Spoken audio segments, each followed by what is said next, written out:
Guys and welcome back to channel. आप सभी का स्वागत है आपके अपने यूट्यूब चैनल में। आज हम बात करेंगे मॉडिफिकेशन की, और मॉडिफिकेशन में बीस्ट है स्प्लेंडर, जैसा आपको पता। तो आज हम बात करेंगे उसी स्प्लेंडर के बारे में। हमारे पास एक स्प्लेंडर, उसके बारे में दिखाएंगे कि उसका कितना मॉडिफिकेशन करवा रखा है, क्या क्या मॉडिफिकेशन है, कहाँ करवाया, कितना पैसा लगा, वो सब बताएंगे। साथ ही साथ हम देंगे आपको क्विक रिव्यू, क्योंकि हमने एक स्प्लेंडर की वीडियो डाली थी कि 2022 में जब स्प्लेंडर बाइक है वो कैसे आएगी, तो उस पर बहुत अच्छे व्यू मिले थे। और प्लस में बहुत सारे कमेंट आए थे कि जो नई स्प्लेंडर आएगी उसके बारे में बताइए कि कैसा आएगी। तो हम उसी के बारे में बताने की पूरी कोशिश करेंगे। तो आपको रिव्यू भी दे देंगे और साथ ही साथ मॉडिफिकेशन भी दिखाएंगे कैसा मॉडिफिकेशन किया है।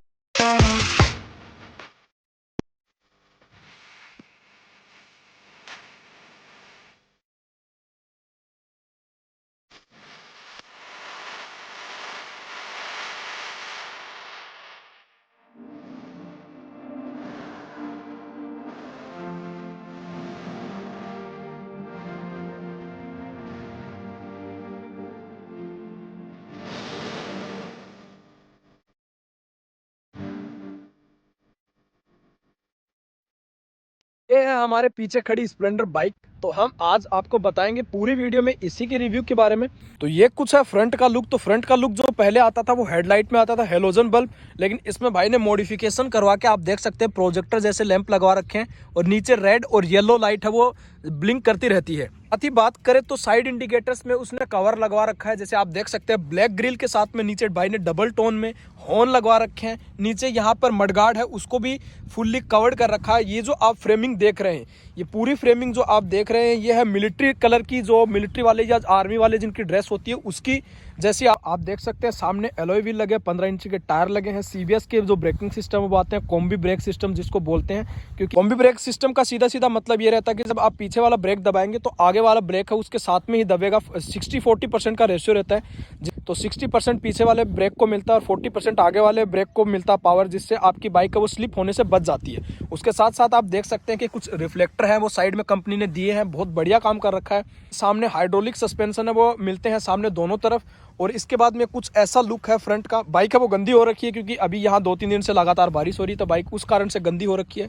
और सामने का ये कुछ आपको लुक जो लाइट का रहता है वो आपको दिखाई चुका हूँ। तो अभी बात करते हैं इसकी साइड प्रोफाइल की। और कुछ भाई ने इस पे फुल आप देख सकते हैं कि जो इसका टंकी सिस्टम है उस पे भी फुल्ली ये मिलिट्री कलर का जो रैप है वो लगवा रखा है। उसके साथ में AK-47 की बेजिंग और गन का जो लोगो है वो लगवा रखा है इसका और स्टाइलिश बनाने के लिए। इधर आप देख सकते हैं कि 3D में स्प्लेंडर लिखा हुआ, जो कि स्प्लेंडर का एक आइडल स्टैंडर्ड जो नाम है वो आता है, सभी बाइकों में आता है। पीछे कवल से आप देख सकते हैं कि जो पकड़ने की जगह होती है पीछे जो सवारी पवेलियन बैठती है वो भी हटा दिया गया है। और उसके साथ साथ लाइट पे भी ये मिलिट्री का कवर्ड है वो लगा दिया गया है, फुल्ली रैप कर दिया गया है। नेक्स्ट बात करते हैं इस बाइक के मीटर पे, इंस्ट्रूमेंटल क्लस्टर पे। तो जैसा वो ही डिजिटल मीटर नहीं आके एनालॉग मीटर आता है। इसके साथ साथ इसमें कुछ आप देख सकते हैं कि स्टैंड का जो मार्क आता है कि स्टैंड पे लगी है, बाइक नहीं लगी है। उसके बाद में न्यूट्रल इंजन का इग्निशन आता है, लाइट हाई बीम का इग्निशन आता है। और भाई ने मॉम लव डैड वो सब लिखवा रखा है, फीलिंग है। तो उसके बाद में इधर आता है मीटर की कितना फ्यूल आपने इसमें डलवा रखा है। और ये नॉर्मल कुछ स्टैंडर्ड जो टर्न इंडिकेटर्स है वो दिखाता है। उसके बाद में ये पावर है, भाई ने जो हॉर्न लगवा रखे हैं, जो हैजार्ड लैंप इसका जो ऑन होता है उसके लिए है। उसके बाद में ये आप हाई बीम लो बीम का बटन है वो देख पा रहे होंगे। ये टर्निंग इंडिकेटर का नीचे हॉर्न है। और इसके बाद में ये जो स्विच है, ये स्विच है i3s टेक्नोलॉजी का। i3s टेक्नोलॉजी होती है कि जब आप 5 सेकंड के लिए कहीं मार्केट में खड़े हो जाते हैं तो आपकी बाइक वो ऑटोमेटिकली बंद हो जाती है। और बंद होने के बाद में जब आप क्लच दबाते हो तो उसके बाद में ऑटोमेटिकली स्टार्ट हो जाती है। आपको सेल्फ स्टार्ट दबाने की कोई जरूरत नहीं रहती। बात करते हैं इस बाइक के दूसरी साइड की प्रोफाइल की। तो आप देख सकते हैं इधर भी भाई ने AK-47 है वो लगवा रखा है। नीचे पावर स्टार्ट जैसा कि इस पे आता ही है, और साथ में मर्सिडीज का लोगो लगवा रखा है थोड़ा और हाईलाइट बनाने के लिए। और FI की ब्रांडिंग मिलती है यहाँ पर। और इधर भी साइड में 3D में स्प्लेंडर प्लस है वो लिखा हुआ है। अब ये आती है 4 stroke 2 volt single cylinder 97.5 CC का इसमें इंजन आता है, जो कि 8 bhp का पावर प्रोड्यूस करता है 7000 RPM पर, और 8 न्यूटन मीटर टॉर्क देता है वो 6000 RPM पर ये प्रोड्यूस करता है। बात करें इस बाइक के क्लच सिस्टम की, तो इसमें वेट मल्टीप्लेट क्लच सिस्टम है वो आता है।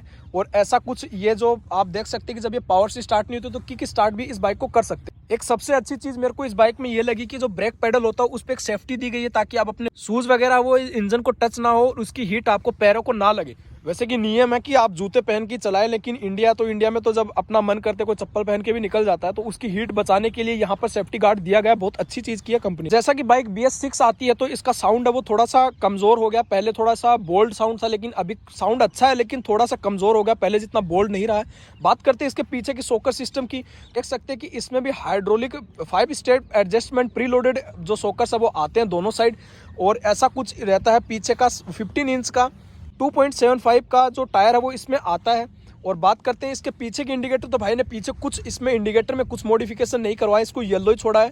और इसके बाद में वो जो हैजार्ड का जो ऑप्शन है वो इसमें प्री इंस्टॉल करवा रखा है इन लोगों ने, तो जिससे ये दोनों बल्ब वो एक साथ जलते हैं। फिर मोटा मोटी बात करते हैं इसके पीछे की ब्रेक लाइट में, तो आप देख सकते हैं इसमें भाई ने जोकर का जो फेस है वो लगवा रखा है। और से देखेंगे तो आपको पता लगेगा कि इसमें आंखों के लिए जगह छोड़ रखी है, तो जब आप ब्रेक लगाएंगे तो आपको ऐसा महसूस होगा कि जोकर की आंखें वो जल रही है, तो ऐसा कुछ आपको फील होगा। नंबर प्लेट अभी तक नहीं आई है, क्योंकि नई बाइक का पीछे रिफ्लेक्टर दिया गया है एज यूजुअल, जब सभी बाइकों में स्प्लेंडर की तरफ से दिया जाता है। और जो पीछे का चैन कवर है वो भी कवर्ड है। तो ऐसा कुछ लुक है इस बाइक का, पूरा ओवरऑल लुक आपको बता दिया है। फाइनली बात करते हैं इस बाइक की प्राइसिंग के बारे में, तो प्राइसिंग इस बाइक की वो 68,000 के करीब रहती है। और RTO चार्ज है वो अलग अलग एरिया के उसके एरिया के अकॉर्डिंग चार्जेस है वो लगते हैं। बाइक के सर्विस कॉस्ट की, तो सर्विस कॉस्ट है वो 600 से 700 के बीच में रहती है। वो भी मेजर करता है कि आपकी लोकेलिटी में है जो सर्विस चार्ज कितना लिया जा रहा है, लेकिन एवरेजन चार्ज है वो 600 से 700 रुपये या 600 to 700 के बीच में ही रहता है। अब मोटा मोटी बात करें कि आप आधे से ज़्यादा लोगों को ये नहीं पता रहता कि सर्विस जो एवरेज होता है, जो सर्विस कितने टाइम में करना चाहिए, तो वो सर्विस का टाइम है तकरीबन 1500 किलोमीटर रहता है। आप उसके 100-200 किलोमीटर ऊपर नीचे करवा सकते हैं, लेकिन उसी में करवाए कई लोग 2-2 हज़ार किलोमीटर निकाल देते हैं, तो उससे आपको इंजन को डैमेज होता है। और बात करते हैं इस बाइक की टंकी पे, तो टंकी वो 9.6 लीटर की आती है, तकरीबन 10 लीटर अपन बता सकते हैं। एवरेज इसका 50 to 60 रहता है ऑन रोड। कंपनी क्या क्लेम करती है उससे मैटर नहीं करता, क्योंकि जो ओनर चलाते हैं उनको ही पता रहता है कि एक्चुअल में कितना किलोमीटर बाइक चल रही है। बाइक 4 गियर में आती है, और ये सेल्फ स्टार्ट और किक स्टार्ट दोनों ऑप्शन में आती है। आपको जैसा चाहिए वैसा ले सकते हैं। i3S टेक्नोलॉजी के साथ आती है, IBS के साथ में आती है। ये कुछ इसके जो फंक्शंस है वो बहुत अच्छे हैं, इससे बाइक को यूनिक बनाता है। स्प्लेंडर वाले इसमें काम कर रहे हैं। और एक सजेशन मेरी तरफ से ये रहेगा कि आप अगर स्प्लेंडर लेना चाहते हैं, स्प्लेंडर के दीवाने क्योंकि इंडिया में सबसे ज़्यादा बिकती है, तो आपको स्प्लेंडर अभी नहीं लेनी है। मार्च तक कम से कम आपको वेट करना है। मैं आपको कुछ फोटो डाल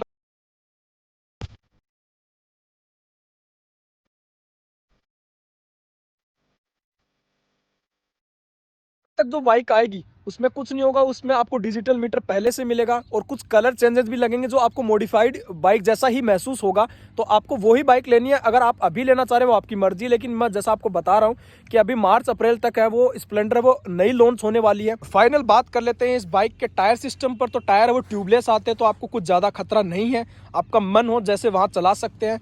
और जो कंपनी क्लेम करती है एवरेज वो आपको कभी नहीं मिलेगा, क्योंकि सबकी रोड कंडीशन अलग अलग होती है, सबका चलाने का तरीका अलग अलग होता है, सबका सर्विसिंग टाइम अलग अलग होता है। तो उसके कारण आपको सेम टाइम पे उतना एवरेज नहीं मिल पाता। आपको इकोनॉमी मोड में चलना होता है, 30 से 40, 40 से 50 की स्पीड में चलना होता है, जब जाके वो आपको एवरेज मिलता है। तो इसलिए आप एवरेज जो कंपनी बताती है उस पर कभी क्लेम ना करें। एक और बहुत प्यारी चीज़ मेरे को ये लगी कि भाई ने इसमें रस्सा लगवा रखा है।